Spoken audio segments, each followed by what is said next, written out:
एक गांव में सूरज नाम का लड़का अपने मामा मोहन और मामी रोली के साथ रहता था। उसके माता पिता बचपन में ही खत्म हो गए थे, इसलिए उसका लालन पालन सब कुछ उसके मामा ने ही किया था। उसके मामा एक बिजनेसमैन होते हैं, इसलिए उनको बिजनेस के सिलसिले में शहर से अक्सर बाहर जाना पड़ता था। सूरज की मामी उसको पसंद नहीं करती थी और जब मोहन घर पर नहीं होता था तो वो उसको बहुत परेशान करती थी। रोली, ये सब क्या है? आज सूरज चावल बना रहा है। तुम्हारी तबीयत खराब है क्या? नहीं, मेरी तबीयत को क्या होगा। मैं तो सूरज को चावल बनाना सिखा रही थी ताकि वो जब कभी बाहर रहेगा तो उसको चावल बनाना आता होगा। भूखा तो नहीं रहेगा, चावल बना के खा लेगा। लेकिन वो कभी बाहर नहीं रहेगा, हमेशा हमारे साथ ही रहेगा और तुमको शर्म आनी चाहिए। सूरज मेरी बहन की इकलौती निशानी है मेरे पास। अगली बार से कभी तुम उससे कोई काम नहीं कराओगी। मोहन की डांट सुनकर रोली सूरज से और भी ज्यादा गुस्सा हो जाती है और जब मोहन घर पर नहीं होता है तो वो सूरज से घर का सारा काम करवाती है और बोलती है, अगर तूने अपने मामा से मेरी शिकायत की तो मैं तुझे घर से निकाल दूंगी। ये सुनकर सूरज डर जाता है और चुपचाप अपनी मामी की सारी बात मानता रहता है। एक दिन मोहन सूरज और रोली से कहता है, देखो रोली, मैं अपनी दुकान का दूसरा स्टोर दूसरे शहर में खोलने के लिए जा रहा हूँ और उसके लिए मुझे 2-3 महीने वहीं रहना होगा। तुम सूरज का और अपना ख्याल रखना, ठीक है? मोहन चला जाता है और इधर रोली सूरज से पूरे घर का काम करवाती है। एक दिन सूरज से गलती से एक प्लेट टूट जाती है तो रोली उसको बहुत मारती है और घर से निकाल देती है। अब सूरज घर घर भटकता है और भीख मांगकर अपना पेट पालता है। सूरज एक दिन एक घर के बाहर भीख मांग रहा होता है, तभी घर का मालिक आता है। घर में कोई है? मुझे बहुत भूख लगी है, कुछ खाने को है तो दे दीजिए। अरे बेटा, तुम तो अच्छे घर के लगते हो, तो भीख क्यों मांग रहे हो? अब सूरज अपनी सारी कहानी बलदेव को बता देता है। बलदेव को सूरज पर बहुत तरस आता है और वो अपनी पत्नी गरिमा से पूछकर सूरज को अपने घर पर ही रख लेता है और काम करवाने के लिए अपने ढाबे पर भी लेकर जाता है। सूरज वहाँ चावल बनाता है और कड़ी चावल सबको खिलाता है और बहुत खुशी से रहता है। सब अच्छा चल रहा होता है और एक दिन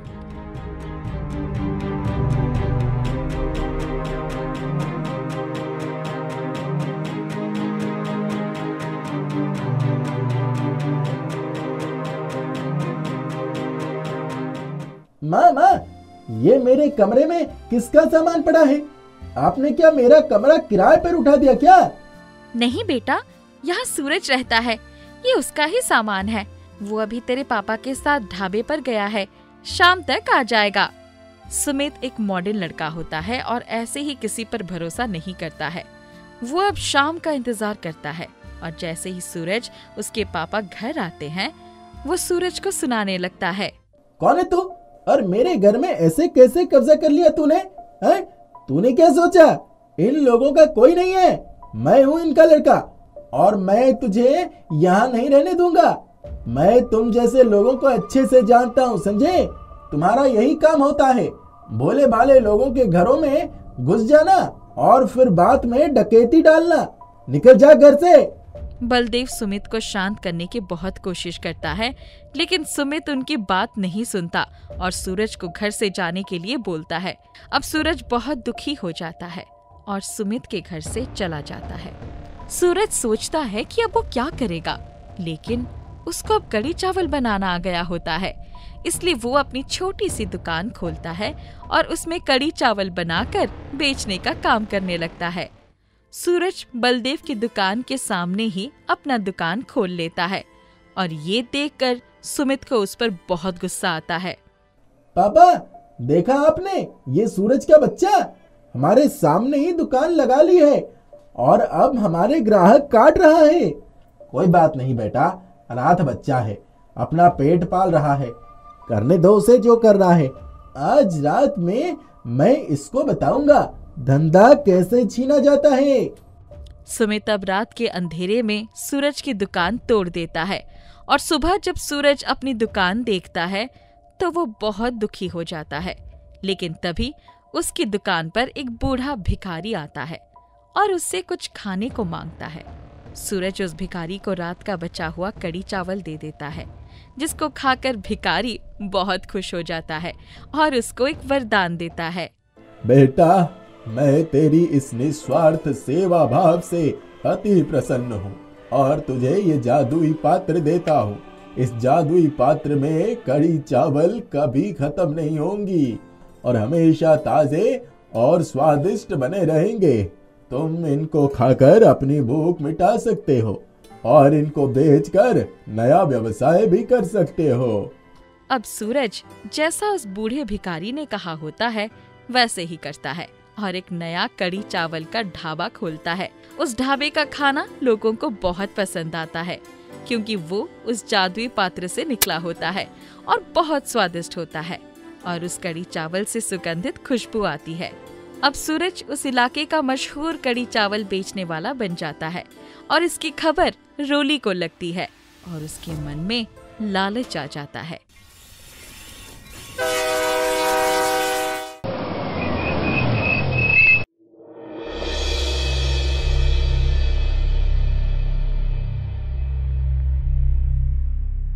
रोली, सूरज कहाँ है? दिखाई क्यों नहीं दे रहा है? जी मैंने उसको बहुत रोका लेकिन वो घर छोड़कर चला गया। लेकिन उसने घर क्यों छोड़ दिया? एक दिन उससे एक प्लेट टूट गई थी तो मैंने उसको थोड़ा सा डांट दिया। वो नाराज होकर छोड़कर चला गया। अब मोहन उसको शहर में ढूंढता है और उसको मनाकर वापस घर ले आता है। इस बात से रोली खुश होती है और तब सूरज उन दोनों को उस जादुई पात्र के बारे में बताता है। जादुई पात्र का नाम सुनकर रोली के मन में लालच आ जाता है और वो उसमें से कड़ी चावल चुराती है और खाने लगती है।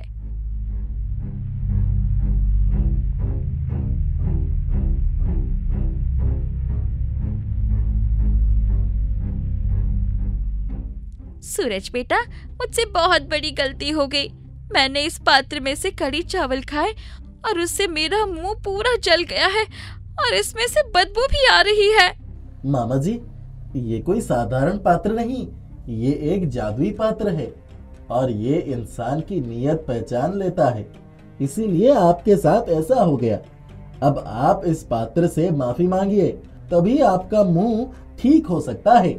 अब रोली उस पात्र से अपनी गलती की माफी मांगती है और सूरज से भी अपने किए की माफी मांगती है।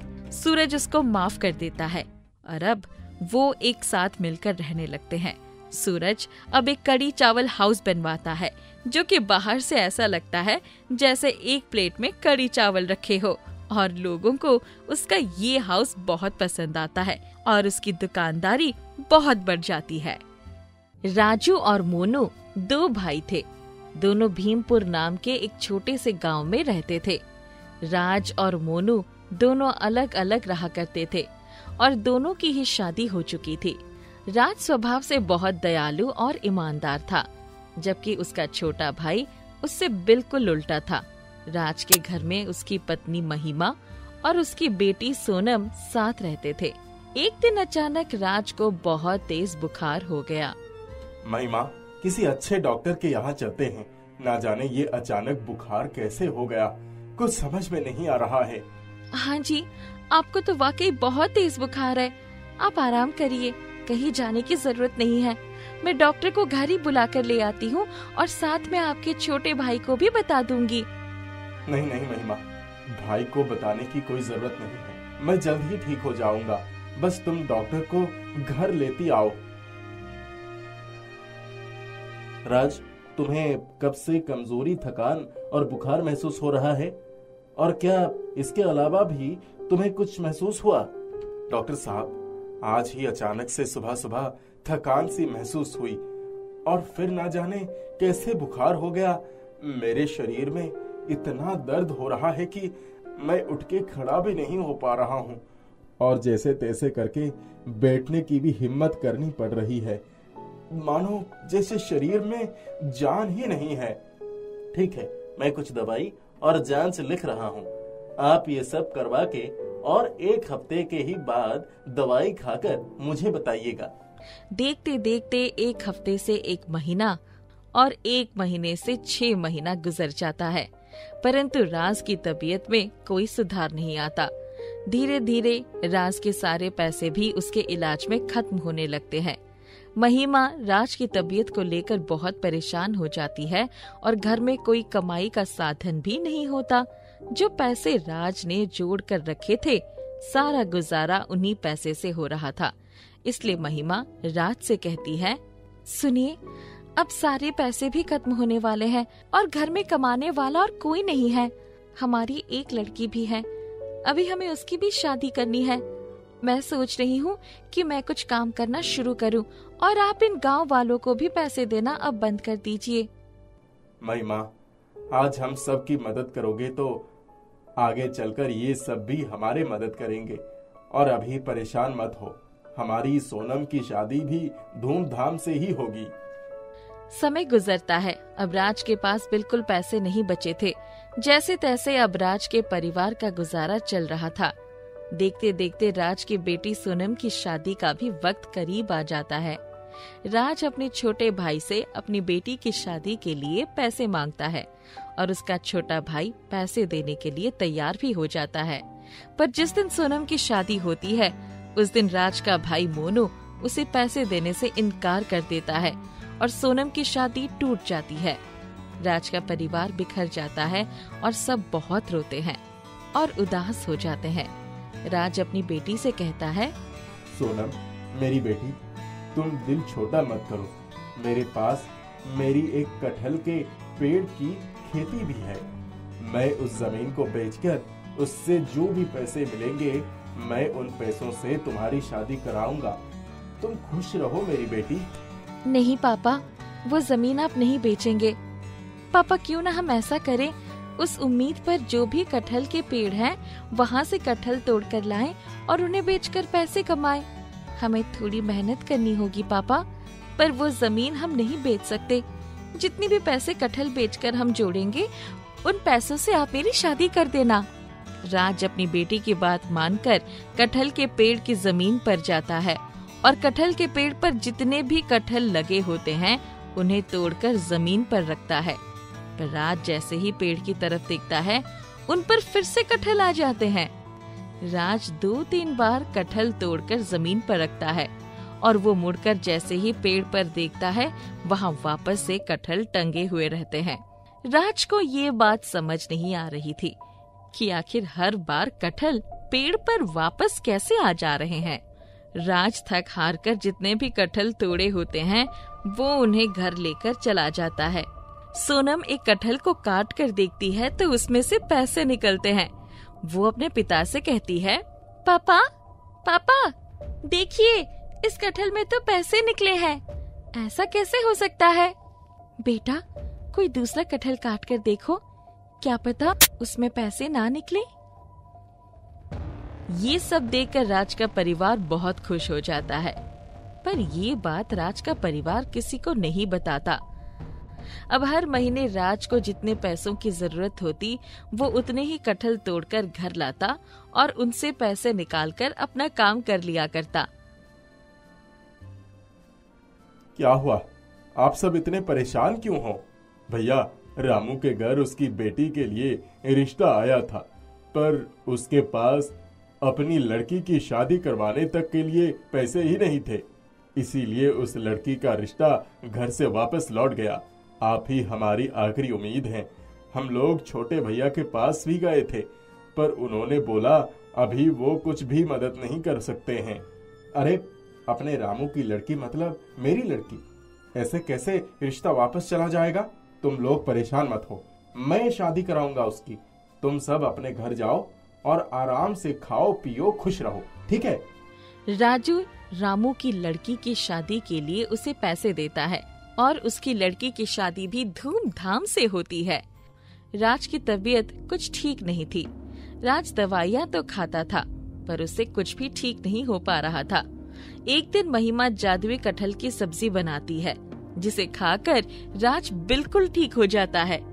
राज महिमा से कहता है, महिमा, इस कटहल में तो जादू है, मुझे बिल्कुल भी कमजोरी नहीं लग रही है और मुझे तो ऐसा महसूस हो रहा है कि जैसे मैं एक नौजवान इंसान हूँ, बिल्कुल फिट और तंदुरुस्त।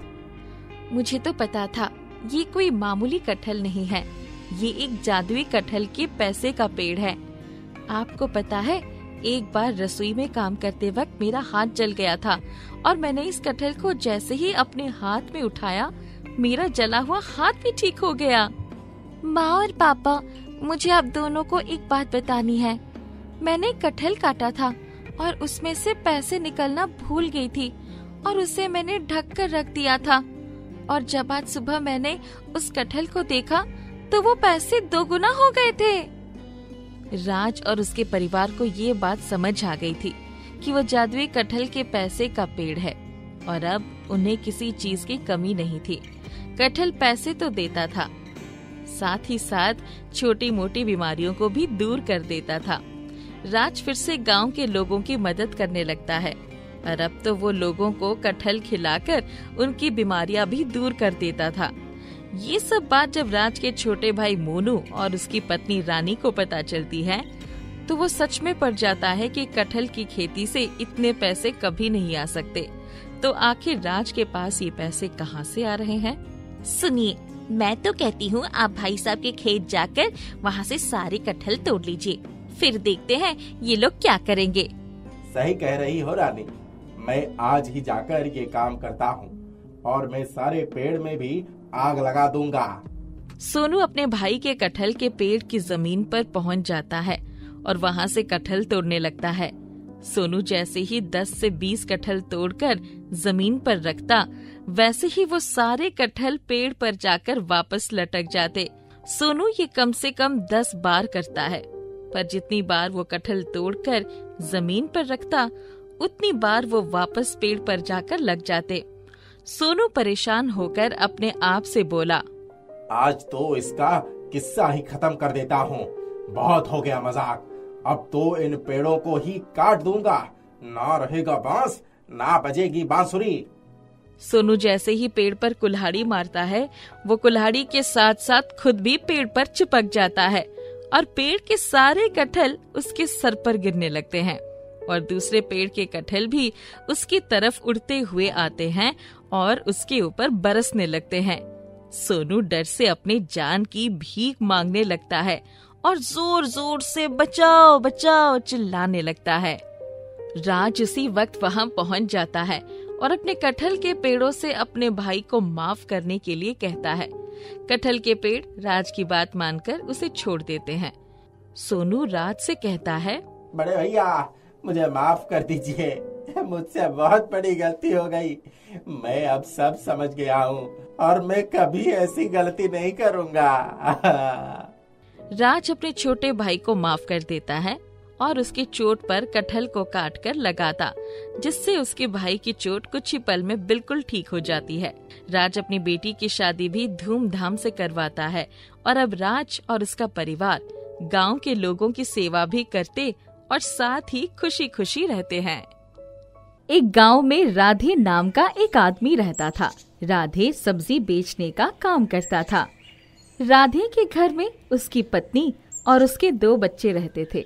राधे वर्षों से सब्जी बेचने का काम कर रहा था।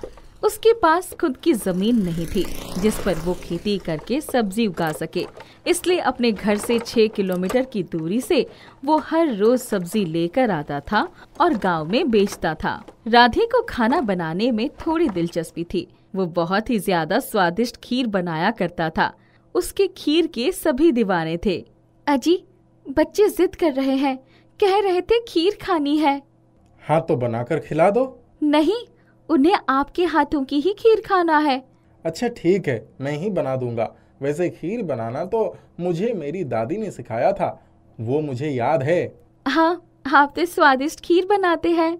अच्छा ठीक है, ये खीर तो बनता रहेगा। ममता, मैं निकलता हूँ, सब्जी लेकर आता हूँ, जल्द ही फिर बेचने जाऊंगा। राधे कपिल नाम का एक आदमी के पास सब्जी लिया करता था। कपिल सस्ते दाम पर सब्जी देता था। राधे उसे गांव लाकर थोड़ा महंगा बेचता था, जिससे वो थोड़ा मुनाफा कमा सके। कपिल भैया, सब्जी दे दीजिए, जल्द ही सब्जी लेकर निकलता हूँ। ग्राहक के आने से पहले मैं दुकान लगा लूंगा। अरे हाँ हाँ, थोड़ा इंतजार करो, अभी कुछ सब्जी तोड़ना बचा है। जी भैया, थोड़ा जल्दी करिए। राधे के पास एक रिक्शा था। राधे उसी रिक्शा पर सब्जी लेकर आया करता था। हाँ, हो गया, ले जाओ सब्जी। जो भी हिसाब है वो मैं कल कर दूंगा। अरे हाँ ठीक है। राधे रिक्शा पर सब्जी की बोरियां लाद देता है और रिक्शा चलाकर गांव आता है। ए छोटू, जल्दी आ, मदद कर मेरी इसे उतारने में। जी भैया, अभी आया। हाँ, थोड़ा जल्दी जल्दी चला, इतना वक्त नहीं है हमारे पास। राधे सब्जी बेचने लगता है। उसकी सब्जियां सही दाम पर अच्छी मिल जाती थी, इसलिए अक्सर ग्राहक राधे के पास से ही सब्जी लिया करते थे। छोटू, सब कुछ समेट दे, सारी सब्जियां तो बिक गई हैं, अब मैं घर जाता हूँ। जी ठीक है, मैं सब कुछ सही से साफ कर दूंगा, आप जाइए। राधे घर आता है, तब उसकी पत्नी ममता उसके लिए खाना लगाती है। ये लीजिए, एक और रोटी खा लीजिए। अरे नहीं नहीं, बस ममता, आज तो बहुत खा लिया, इतना काफी है। जी ठीक है। राधे खाना खाकर सोने आता है।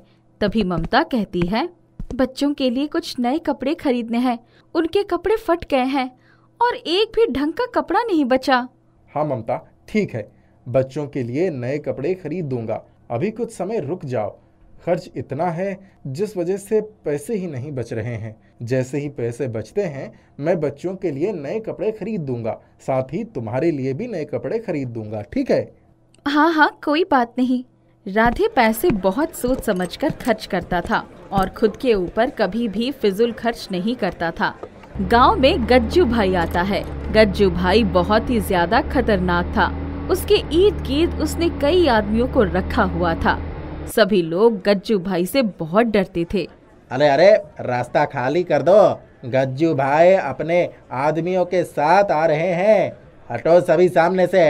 वाह, क्या बात है, ये पपीता तो बहुत स्वादिष्ट लग रहा है, ले लो इस पपीते को। गज्जू भाई के आदमी वो पपीता उठा लेते हैं। वो दुकानदार चुपचाप सब देखता है, मगर एक शब्द भी नहीं बोलता है। ऐसे ही लगातार कई दिनों तक चलता है। फिर एक दिन गज्जू भाई अपने आदमियों के साथ राधे की दुकान के पास पहुंचते हैं।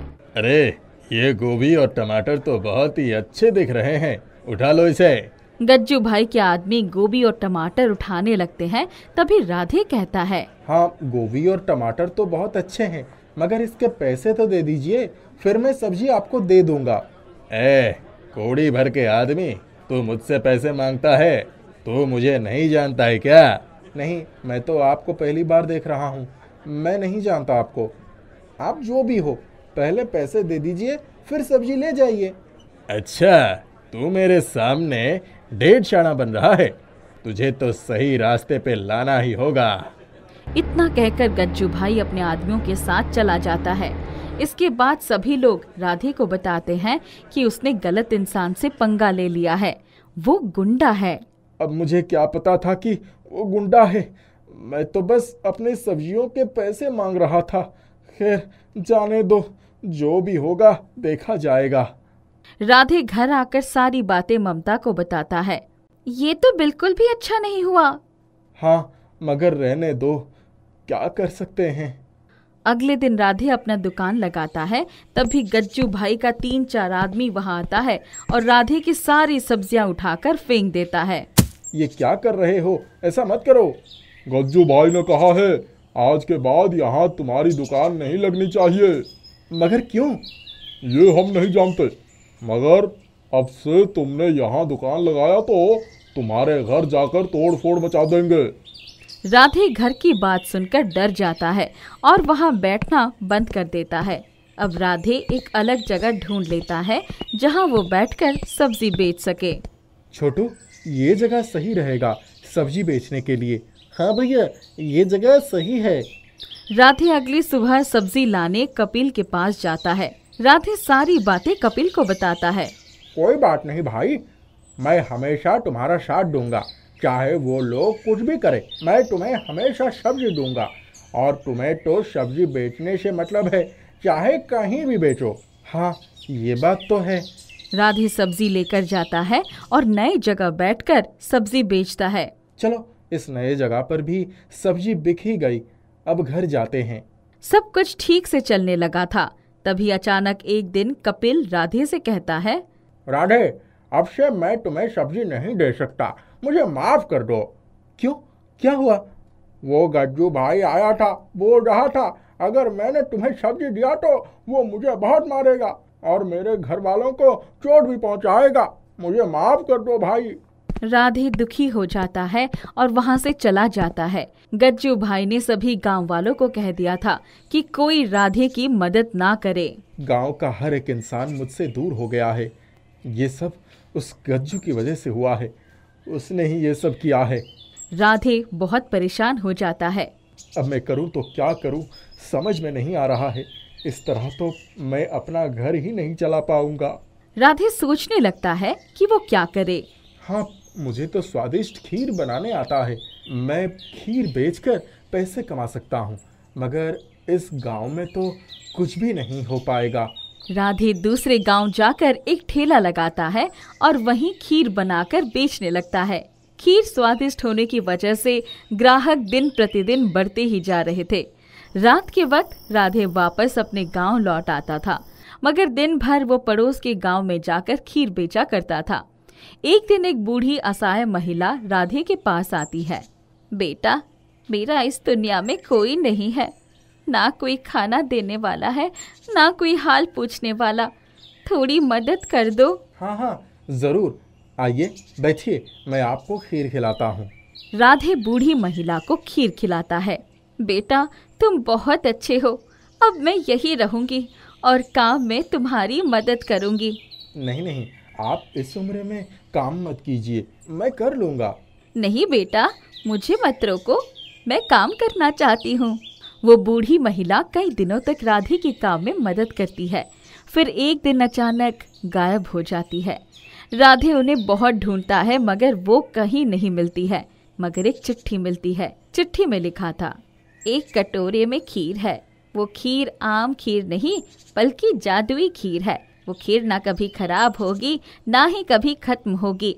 आगे से कोई भी तुम्हें तंग करने आए तो उसे ये खीर खिला देना, बस तुम्हारा काम बन जाएगा। पता नहीं ये क्या है, देखता हूँ कभी इस्तेमाल करके। कुछ दिनों बाद गज्जू भाई अपने आदमियों के साथ पड़ोस वाले गांव में भी पहुंच जाता है। अच्छा, तो तुम यहाँ हो? वाह, खीर बनाने लगे हो? लाओ लाओ, हमें भी खिलाओ। राधे वही जादुई खीर उन लोगों के सामने कर देता है जो उस बूढ़ी महिला ने दिया था। वो खीर खाते ही गज्जू भाई और उसके आदमी जोर जोर से चीखने लगते हैं। तीखा तीखा, ये कितना तीखा है! ये जादुई खीर है। जब तक तुम सभी अपनी गलती मानकर मुझसे माफी नहीं मांगते और वापस कभी तंग ना करने की बात नहीं कहते, तब तक यही होने वाला है तुम्हारे साथ। मुझे माफ करो, अब से मैं तुम्हारी ओर देखूंगा भी नहीं, तुम्हें तंग करने की भी बात नहीं करूंगा। बस मुझे माफ करो, कभी नहीं आऊंगा यहाँ। इतना कहते ही उन लोगों को तीखा लगना खत्म हो जाता है। वो सभी वहाँ से भाग जाते हैं और वापस कभी उसे तंग नहीं करते हैं। राधे सब्जी बेचने का काम वापस से शुरू कर देता है और सब पहले की तरह अच्छा हो जाता है।